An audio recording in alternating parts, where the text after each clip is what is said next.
दोस्तों, आप सभी को ये बात अच्छी तरह से पता है कि बिहार में जो इलेक्शन चल रहा था, उसकी वजह से जमीन से संबंधित जो भी कार्य आप करने के लिए जाते थे, तो आपका कार्य बिल्कुल सही ढंग से नहीं हो पा रहा था। लेकिन आपको ये जानकर आश्चर्य होगा कि जैसे ही सरकार का गठन हो गया है, तो उसके बाद सरकार ने एक बहुत बड़ा कदम उठाया है।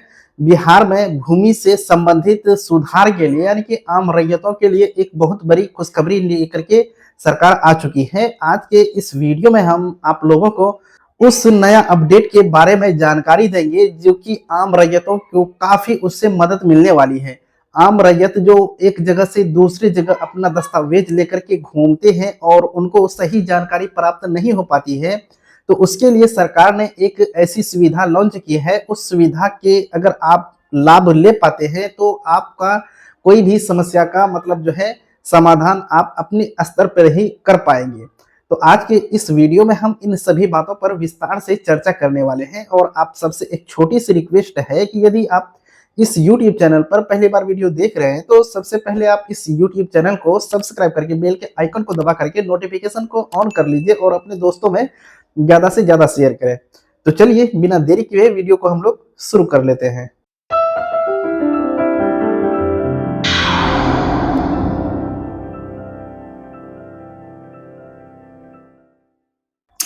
बिहार में जैसे ही सरकार का गठन हुआ, उसके जस्ट बाद जो है सरकार ने एक नया कदम उठाया है, जो कि आम रैयतों के लिए ये कदम काफी फायदेमंद होने वाले हैं। खास करके उन रैयतों के लिए जो पढ़े लिखे कम है और जाकर के जिनको जमीन से संबंधित जानकारी नहीं है, और उनकी पार्टी या फिर हिस्सेदार उसका जमीन बेच लेता है, उनको पता नहीं रहता है कि मेरा जमीन बिका है कि नहीं बिका है, या फिर बिकने की जो बात चल रही थी वो बिक चुकी है कि नहीं बिकी है, वो सब कैसे वो पता करेंगे। तो आज का वीडियो उन लोगों के लिए ही खास है, क्योंकि आज का जो अपडेट है ना, वो बहुत बड़ी अपडेट है, जिसमें हम आपको ये बताएंगे बिहार सरकार का जो ये गठन हुआ है। जैसे ही बिहार सरकार अपना मतलब मंत्रिमंडल का शपथ लिया, वैसे जो है एक्शन में ये दिख रहे हैं। लेकिन अब आगे क्या होने वाले हैं इसके विषय में तो पता नहीं, लेकिन अभी अभी नया नया जोश है, जिसकी वजह से इस तरह का अपडेट लेकर के आई हुए हैं सरकार।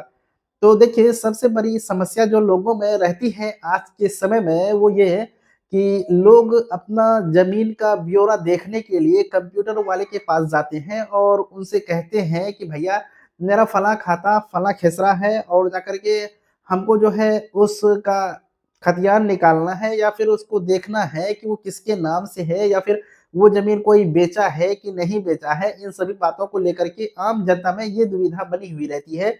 तो सरकार यही सब देखते हुए एक नया कदम उठाया है। वो नया कदम ये है कि अब हर अंचल कार्यालय में एक ऐसी जगह निर्धारित की गई है, जहाँ पे सीएससी वैली, यानी कि जिसको आप बोल सकते हैं कि कॉमन सर्विस सेंटर वाले लोग होते हैं, उनको उस अंचल कार्यालय में जगह दिया जाएगा।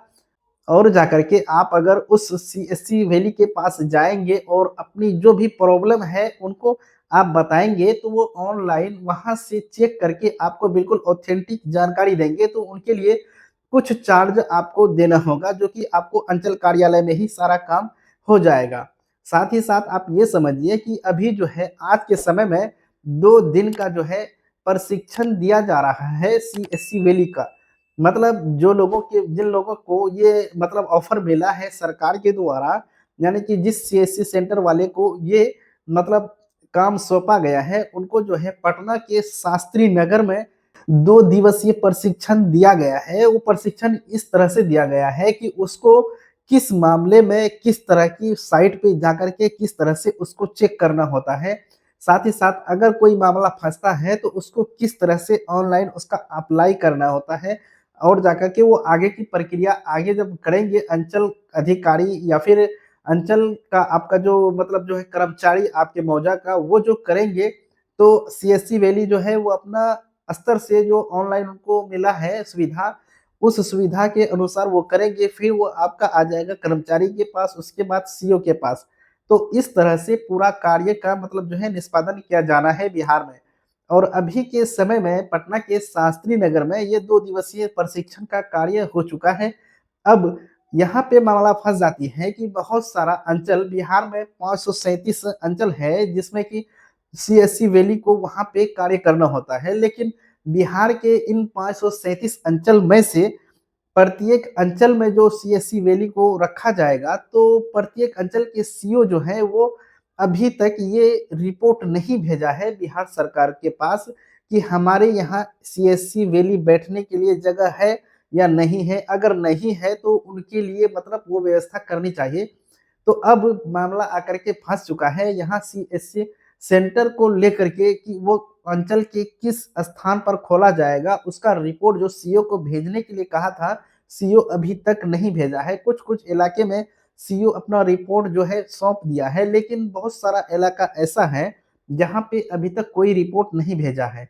तो अब सरकार ने अब उन सीओ पर भी काम मतलब जो है सख्त कर दिया है। अगर कहा है कि अगर सीओ रिपोर्ट नहीं भेजते हैं, तो उनके विरुद्ध भी कार्रवाई की जाएगी कि आखिर सीओ अपने काम में लापरवाही क्यों करते हैं। साथ ही साथ अब किसी भी प्रकार का दिक्कत नहीं होने वाला है। ये जो है ख़ास करके उन समाज में जहाँ पे मतलब जो है लोगों के पास मोबाइल है, सब कुछ है, लेकिन वो मतलब ज़मीन से संबंधित कार्य को नहीं कर पाते हैं, तो उनके लिए सबसे बेस्ट मौका है। आप लोग जो है कहीं पे भी भटकेंगे, उससे अच्छा है कि अंचल कार्यालय में जाकर के आप बहुत सारा काम एक जगह बैठ कर के एक साथ कर पाएँगे।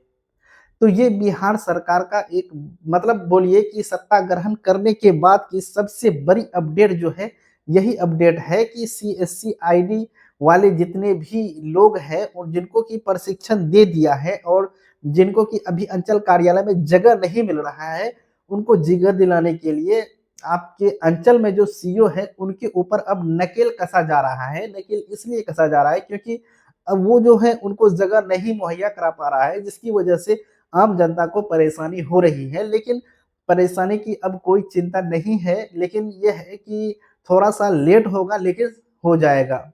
आप थोड़ा ये बात समझिए कि अगर प्रत्येक अंचल में इस तरह की सुविधा आम लोगों को मिलने लगेगी, तो ये कितनी बड़ी उपलब्धि होगी, जो कि जनता परेशान है, वो अपनी परेशानी से निजात पा सकते हैं। बशर्ते ये है कि वो ज़मीनी लेवल पर लागू हो या ना हो, ये उसके ऊपर डिपेंड करता है। लेकिन जिस तरह से सरकार ने अपना कार्य को प्रारंभ किया है, अभी नया-नया, उस हिसाब से अगर देखा जाए तो बहुत ही महत्वपूर्ण मतलब कदम है और आम जनता के लिए ये काफ़ी लाभदायक भी हो सकता है, अगर ये सही ढंग से चले तो। क्योंकि बिहार में आज तक जो भी काम हुआ है वो सही ढंग से नहीं हुआ है और इसमें भ्रष्टाचार काफ़ी मात्रा में फैला हुआ है। तो बिहार में भी जिस तरह से अभी आप देख रहे हैं शुरुआती तौर पे जो काम का मतलब जो है स्टार्ट काम जो आपका स्टार्ट किया जा रहा है, ये शुरुआती दौर पे तो ठीक रहेगा, लेकिन जब आप वही किसी ज़मीन को खरीदने और बेचने के लिए चाहेंगे, तो उसका म्यूटेशन के लिए जब आप ऑनलाइन आवेदन देंगे, सीएससी सेंटर में जाकर ही आप ऑनलाइन करेंगे, तो वो सबसे पहले जाएँगे आपके सीईओ के पास, सीईओ फॉरवर्ड करेंगे कर्मचारी के पास, तो ऐसी परिस्थिति में कर्मचारी मिलान करेंगे, मिलान करने के बाद उनका जो रिज़ल्ट आएगा, तो वहाँ पे आप चौंक जाएँगे।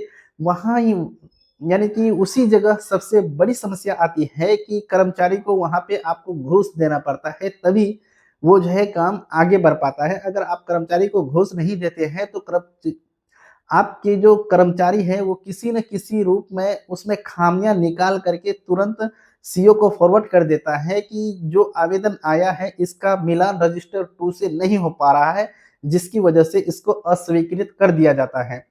तो और आगे चल कर के सीईओ के पास जब जाता है तो सीईओ को ये अधिकार होता है कि जो दस्तावेज़ सही नहीं है, वो उसको रिजेक्ट कर दे। तो यहाँ तक जो है बात बिल्कुल क्लियर आप समझ गए होंगे कि किस तरह से बिहार में किसी भी ज़मीन का अप्लाई करके आप म्यूटेशन करते हैं और किस तरह से आपका आवेदन को रिजेक्ट किया जाता है और कर्मचारी आपसे कॉन्टैक्ट भी अगर करता है तो आपको वहाँ जाना पड़ता है, तो आपसे वो डिमांड करता है। बिहार में अगर इस तरह की असुविधा जो लोगों को हो रही है, तो इन असुविधाओं पर सरकार को अगर कोई कदम उठाना चाहिए, तो सबसे पहला कदम सरकार को यही काम पे उठाना चाहिए था कि आखिर किसी भी दस्तावेज का आप जब दाखिल-खारिज के लिए आवेदन आता है, तो जब तक कर्मचारी को घूस नहीं दिया जाता है, तो उनका काम आगे नहीं बढ़ पाता है। तो सरकार कोई ऐसी योजना लाए जिससे कि कर्मचारी पर ज़्यादा से ज़्यादा नज़र रखा जाए और जाकर के मतलब कर्मचारी अपना कर्तव्य को सही तरीके से वो कर पाए। तो हम उम्मीद करेंगे कि आज का जो अपडेट है काफ़ी महत्वपूर्ण अपडेट था और आज का वीडियो आप लोगों के लिए बहुत ही ख़ास रहा होगा क्योंकि अब मान के चलिए ये आपका पहला वीडियो है जिसमें हम आपको बता रहे हैं सरकार का पहला कार्य जो आया है भूमि से संबंधित उसमें। तो हम उम्मीद करेंगे कि ये वीडियो आप लोगों के लिए काफ़ी मददगार साबित हुई होगी। तो आज का वीडियो हम यहीं पर समाप्त करते हैं। मिलते हैं एक नया वीडियो में एक नई जानकारी के साथ। तब तक के लिए जय हिंद।